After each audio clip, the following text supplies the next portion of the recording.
So who really won the L'Jarius Sneed, Kansas City Chiefs and Tennessee Titans trade? I'm finna let you know who I think won it right now on the Lock the Gates podcast. Hey, let's do it, man. It's time to lock them motherfucking gates. Let's turn this up. Man, what's going on, man? It's your boy E Will. We back with another episode, man, of Lock the Gates podcast. So look, of course, this past week, L'Jarius Sneed got traded to us, Tennessee Titans, for a third round 2025 pick and a swap of 7-round picks this year. It was a great trade to me. I mean, we needed a shutdown corner, and Kansas City needed to get off of them. Now, the question is, who won the trade? It's simple. I think both teams came away with what they needed to come away with. Nobody won nothing. I mean, the Titans, we need a corner in the secondary. We ain't had a real shutdown corner in the secondary in forever. Probably since Samari Rowe. I'm just gonna be honest with y'all. Cortland Finnegan was feisty, but I ain't gonna call him just a complete shutdown corner though. I'm gonna say probably since Samari Rowe. Been a while since the Titans had a real shutdown corner. So we needed it. Kansas City needed to get off of him. You know what I'm saying? Back-to-back Super Bowl champions. They going for a three-peat. Like I said, you got Patrick Mahomes on the roster. He demands a lot of money. You got Chris Jones. You had to re-sign Chris Jones. You seen what they look like defensively without Chris Jones. You had to re-sign Chris Jones. And let's be honest, McDuffie and them looked real good last year. They got some young cornerbacks coming up that's already looking good. So, I mean, L'Jarius Sneed, man, was a major factor in them getting to the Super Bowl. But at the same time, if you want to stay on that run, man, you got to make some hard decisions. And I don't think Kansas City going to miss L'Jarius Sneed, man, to be honest. We need him, though, because our secondary is trash. Trash. Roger McQuarrie, that's it. Amani Hooker, I like Amani Hooker. Now, I'm going to be honest with y'all. Caleb Farley, man, I hate the situation we in with Caleb Farley because Caleb Farley been here for about, 3 years now, I think, and it's just, man, bro, like, it's been such a disappointment. Not a lot of it's his fault. Injuries, have plagued him, but God, I wish we could really see what Caleb Farley could do healthy. You know what I'm saying? And then, I'm going to be honest with y'all, man. I don't like Trey Avery. I'm not a fan of Trey Avery. And I don't know, man. It's like our secondary been so lenient the past couple years. Vrabel, we never really ran up in your face defense because I don't think we really had the corners to do it.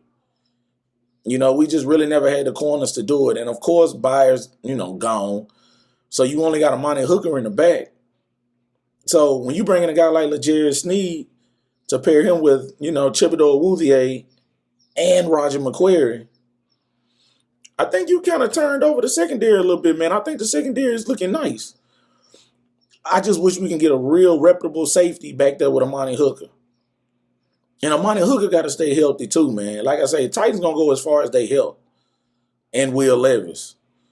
But if we can keep some people healthy, I think the Titans will be straight this year. Now, look, I know I'm not finna sit up and say Super Bowl bound and all of that, playoff bound, all that. I ain't going to go that far. But we definitely need a L'Jarius Sneed for sure.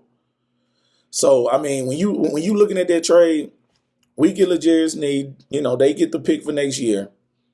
They free up $20 million in cap. You looking at us getting a guy, shut down corner. You talking about, let's see, what did the Jazz do last year? You talking about 78 tackles, 18 assists, 2 picks, no touchdowns given up in the regular season.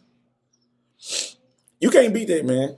You can't beat that. Like, for what we gave up, you can't beat that. You talking about a 4-year, $76 million deal, $55 million guaranteed. Sounds like a lot of money, right? He's only the 6th highest paid cornerback in the league, though.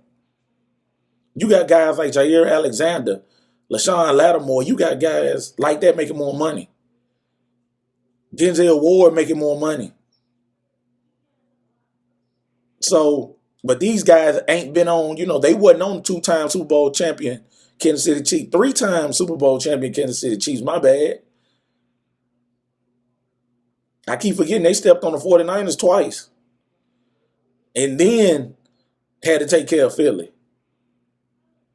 So, that's 3-time Super Bowl champion. My bad, Kansas City.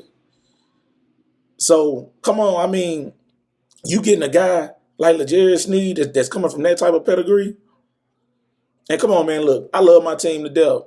But I always said, man, you can't go in the playoffs just trying to make noise. You got to go in the playoffs and get to the Super Bowl, win the Super Bowl. I don't care about none of that underdog stuff, man. We trying to go in there and win the Super Bowl. That's the objective.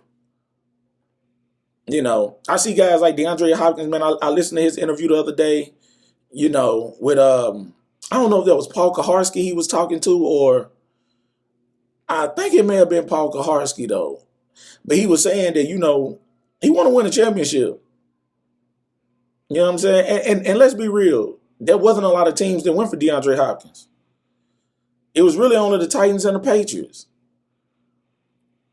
So to hear him say he want to win a championship and he know he going to be with the Tennessee Titans next year, yeah, that means a lot because we was the ones that took a chance on you. Nobody else wanted to take a chance. New England did, but a lot of people don't want to go up to New England because of the old stigma they have about themselves. I don't think there's nothing wrong with going to New England, but I just think that old stigma of, Robert Kraft, New England Patriot, the Patriot way, I just don't think it sits well with a lot of the newer type players, I think. I don't know, maybe Gerard Mayo will change that for them. But I know if I was a player, I would love to come to Tennessee. If you know about Nashville, then you would love to come to Nashville. If you want to raise a family, send your kids to some of the best private schools and all of that, you'll come to Nashville, no problem. No state tax, all of that, you'll come to Nashville. So, man, look. Like I said, when I look at the trade, it's a win-win for both sides. Kansas City win, we win. Now, it's going to come down to Denard Wilson and Brian Callahan, pretty much. What kind of defense are we going to see? Because to me, you can blitz a whole lot more when you got corners like Awuzie, you got corners like Sneed, and hopefully Roger McCreary comes into his own some more. You can send a lot more blitz packages. You can get real aggressive when you got corners that you can trust on the outside to hold a guy for maybe 5 or 10 yards. Because quarterback's not going to have that long. So, it's going to come down to our coordinators. If Denard Wilson can put together a game plan, like I think he can because he was highly touted, I don't think you highly touted for no reason. And the reason why I say that is because I look at a person like Eric Bieniemy, who was an offensive coordinator for the Kansas City Chiefs. But when he was out there, nobody really went after him. He did all these interviews, but nobody really went after him, though. Like, nobody went after him. I don't understand it. But a lot of people they did go after Denard Wilson. There was a lot of teams that wanted him. And he ultimately chose to come to Tennessee. So I'm really excited, man, to see him put this on the field and see what it come out like. You know what I'm saying? So, look, we're going to keep making moves. Hold on. I just want to tell y'all one thing before I go, though. It's been a lot of discussion about pick 7 in the draft. Listen, if you want to know my opinion on it, pick 7 in the draft, I'm not going to lie to y'all. If Joe Alt is there, I'm taking Joe Alt at number 7. But if he is gone, it's Malik Neighbors, LSU. It's Malik Neighbors, LSU. If Joe Alt is gone, it's Malik Neighbors.